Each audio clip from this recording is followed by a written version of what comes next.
look at how the law reads right now. An inhabitant's domicile for voting purposes is that one place where a person, more than any other place, has established a physical presence and manifests an intent to maintain a single continuous presence for domestic, social, and civil purposes relevant to participating in democratic self-government.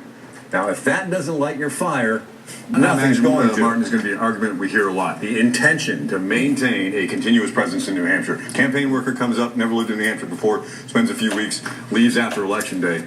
Do they really have intent? Is that the spirit of the law? It's up to the individual. I'm going to bring up the one example that we pointed to last week, and that is the niece of Vice President Joe Biden. She was up here for a few weeks. And if we could bring the picture of the law back up again real quick with the graphic, specifically the part where we're talking about manifest the intent to stay. She was here for a few weeks. I mean, legal analysis, Martin. She was here. She'd never put her name on a lease.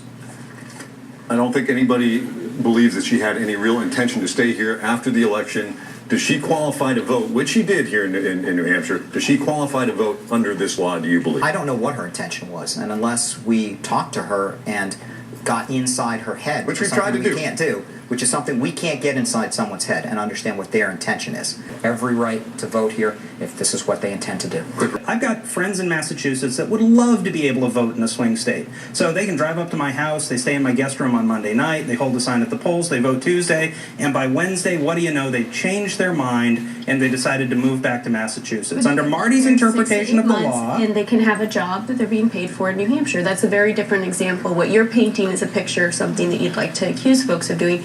The reality is these individuals have jobs here, they have places where they're living here, and they have an investment in the community here, and they can vote. I'm talking about Marty's interpretation of the law that says we can never know what's in somebody's minds.